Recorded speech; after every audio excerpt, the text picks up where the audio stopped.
அஜித் மாதிரி யாரோ ஒருத்தன் தான். ஆனால் கூட பிறந்த ஒருத்தனை காட்டு மிராண்டிகள் அடித்து கொண்டுட்டாங்களே அப்படின்ற வழிதான் எங்களுக்கு இருக்க ஒழிய, யார் வயிற்றுலேயே பிறந்த ஒருத்தன் இறந்துட்டான் அப்படின்ற எண்ணம் எங்களுக்கு கொஞ்சம் கூட இல்லை.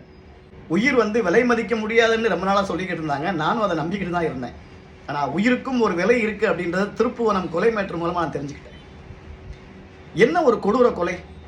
இன்னைக்கு 1000 கோடி 5000 கோடின்னு கொள்ளையடிச்சுட்டு போனவனுக்கு கூட தனிப்படை போட்டு விசாரிக்காத காவல்துறை ஒரு 9 பவுன் நகை தொலைஞ்சிச்சுன்னு யாரோ ஒருத்தங்க புகார் கொடுத்தாங்கன்னு அதுக்கு எஃப்ஐஆர் கூட பதிவு பண்ணாமல் ஒருத்தனை சந்தேகத்தில் விசாரிக்கிறேன்ற பேரில் ராட சொருவி மிளகாத்தூளை தூவி 48 இடத்துல காயம் படுற அளவுக்கு அடிச்சே கொண்டிருக்கீங்களே.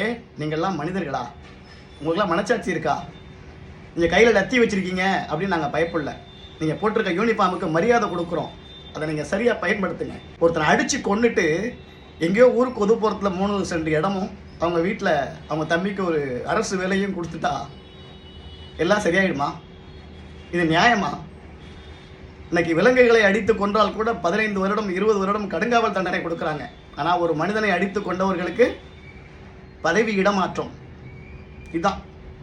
இதனால் இருக்கக்கூடிய ஒரு சில நல்ல காவலர்களும் இவங்களை பார்த்து கெட்டு போவாங்க. நம்ம என்னதான் தப்பு பண்ணாலும் எவனை அடித்து கொண்டாலும் அரசாங்கம் சமாளிச்சிரும் அப்படின்ற ஒரு தைரியம் வந்துடும்.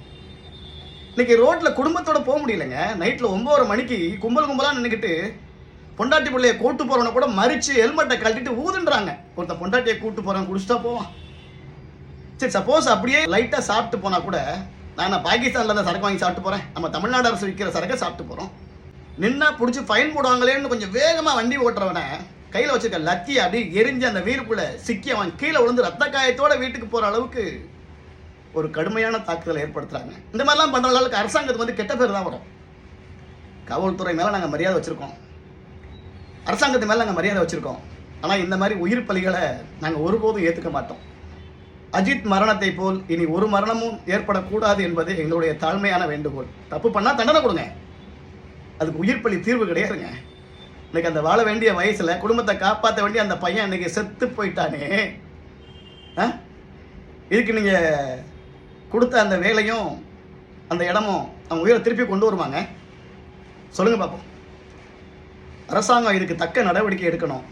இந்த மாதிரி காட்டு மிராண்டித்தனமாக இருக்கிற காவல்துறையை உடனடியாக அவங்களுக்கு நல்ல தண்டனை கொடுக்கணும். இருக்கக்கூடிய ஒரு சில நல்ல காவலர்கள் கூட கெட்டுப்போகாதபடி இந்த மாதிரி எவனா தப்பு பண்ணிட்டான்னா உயிர் பலி வாங்காத அளவுக்கு நீங்கள் அவங்களுக்கு சரியான தண்டனை கொடுக்கணும்.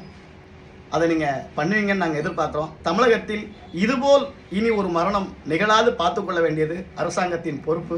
எங்களால் ஜீர்ணிக்க முடியலைங்க.